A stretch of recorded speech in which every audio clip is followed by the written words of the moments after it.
This is an interview of a candidate for Bandon School Board conducted by the League of Women Voters of Coos County. All candidates were invited to participate. This is an interview with Matthew Whitmer.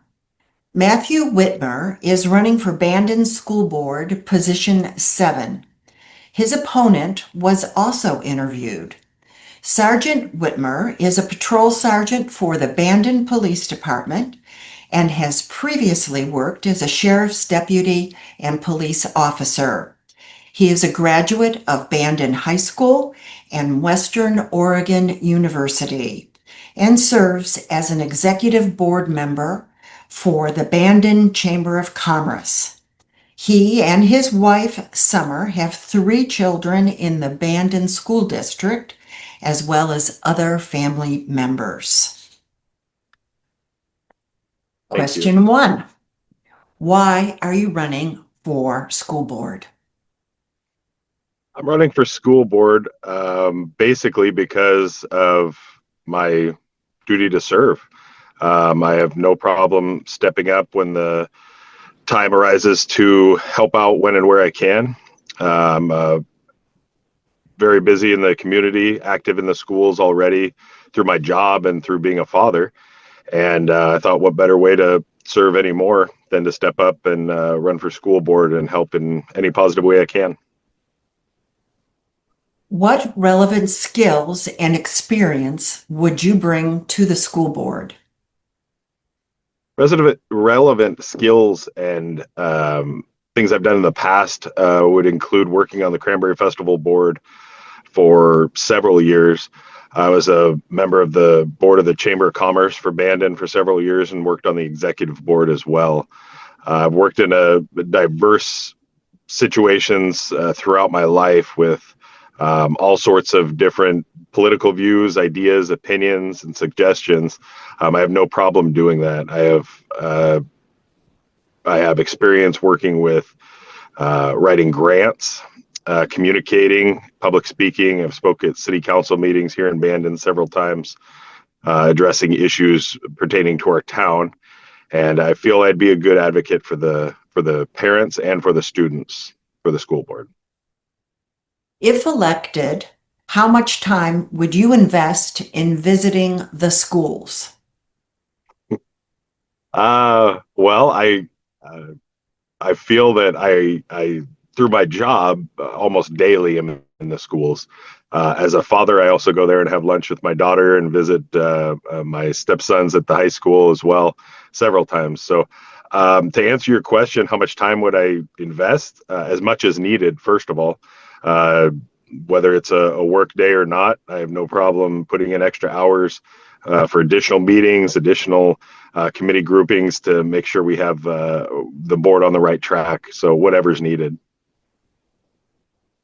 In your role as a liaison between the community and the superintendent, how will you solicit and weigh input from teachers, parents, non-teaching staff, and students? I think the most important thing to do is to bridge that relationship and that bond. I believe every single one of those people you just mentioned has a voice. They also have a different opinion and a different view as to what they believe the school needs and what's the best course of action in the future. So I think it's, first of all, opening those lines of communication. As I stated, I have no problem discussing any topic, anything with anyone, regardless of their political views. What are the most pressing challenges facing the district, and how would you address them? I think the most pressing problems for the district to address would be basically making sure we maintain federal funding. I know that that's not a huge portion of the school's budget, but I believe it supplies the district with a lot of funding for special programs that are funded by it. The other thing I would like to see and potentially work for is the affordable housing for whether it's school staff or what it may be. I know that the project is already going and is moving in the right direction. I believe I have experience with that as well, and be able to facilitate a good movement to be able to get that going and get that up and running as soon as possible.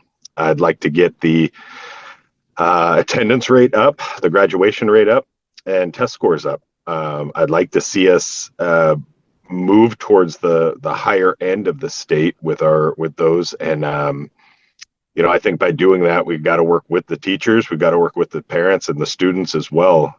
We need to hear all voices to be able to have a positive move for progress in that area.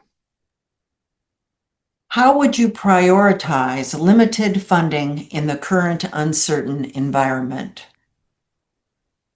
I think again, we gotta hear from everybody. We've got to hear all different sides. We've got to look at the importance of things, and not to discredit anyone or their needs or their beliefs. But I believe you got to start at the top. I believe school starts with academics, and we got to be able to start with the basics. We have to make sure our reading and math scores are up.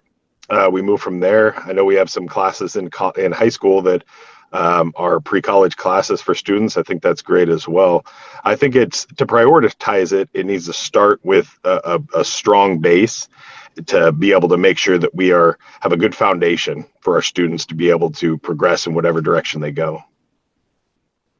What steps do you think need to be taken to foster a safe environment conducive to learning in the schools? Have a safe environment in the schools. That's probably my biggest platform that I want to have. I've instilled trainings for all of our police officers here in town, walkthroughs of the schools, daily check-ins with all the schools, building that positive relationship with not just the office staff, but the students themselves. The parents as well have noticed that the increased police activity at the school, and I have heard nothing but compliments about it. They're happy that we're there. They're happy that we're building that relationship with the students in a positive way.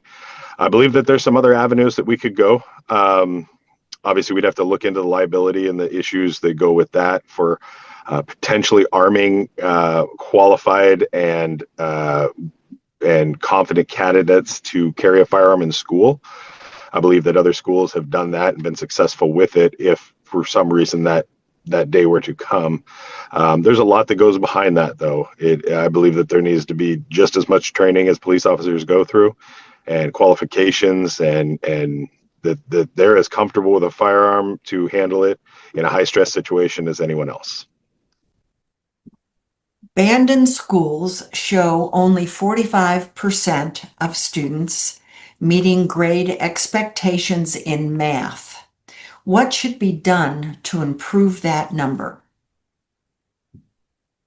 I think we need to focus on that area of math with the students and an individual state. I think we need to really dial in where the problem is and where it started. So not only can we solve that problem here and now, but head off that problem in the future for upcoming students. I think we can do that by continuing preparing for state testing, increase areas in the math class themselves with the teachers, discussing it with them. They're dealing with the students on a daily basis. They're going to be at the forefront of it to be able to see, in their opinion, what the problem is in that area. And we can see, hey, is it more time that's needed with the math? Is it extra work that is needed for homework for the students? Is it test prepping? Whatever it may be, to really dial in what the problem is and solve it.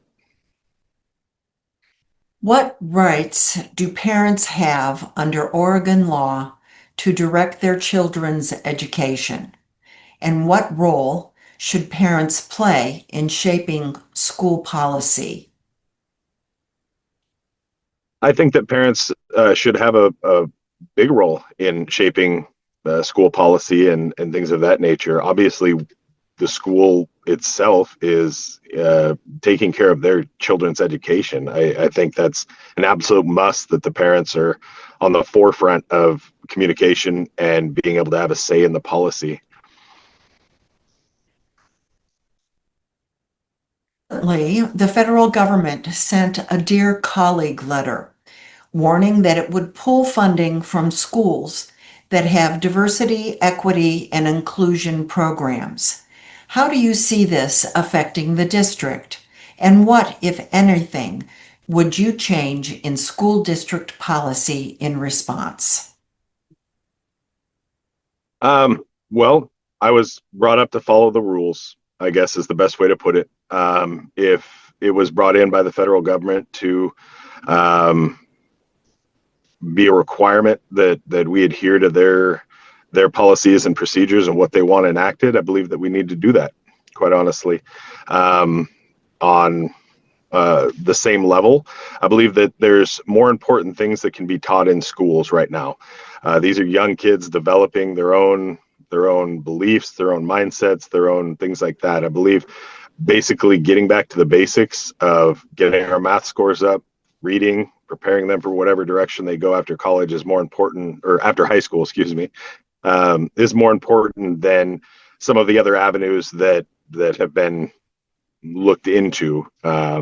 So I believe that there's just some more important things to do. And again, to compound that, I really don't want to lose federal funding, however much it may be, towards our budget. I believe it's important that we maintain that. What, if anything, should the school board or the city be doing to make it easier for teachers to live in Bandon? Again, it's the affordable housing here in Bandon. Bandon is one of the most expensive places in the county to live. And so to maintain and retain teachers, good qualified teachers that get established here, I think we need to move into looking into, like they already have, the affordable housing area. What that may be, whether it's a contractual situation, a rent, a lease to own, whatever it may be, to be able to have that, I believe that the school board is already working with that, and the city on an area just south of the softball field on 11th Street to begin a project there. And they're moving forward with it. I think it's great. I think it's a great start. I think we have to continue that momentum with some other areas here in town to make sure we have that housing and the affordable housing for teachers. We have great staff here at Bandon. I had the privilege of either working with them or having them teach one of my kids, and I can honestly say they do a great job, and I'm happy that they are here, and I want to keep them here. And by keeping them here, we've got to have affordable housing for them. Thank you. Would you like to make a closing statement? No. Okay, great. Well, no, sorry. Thank you for joining us today. Thank you guys very much. The League of Women Voters encourages all voters to check vote411.org to find more information about what's on their ballot. Thanks again.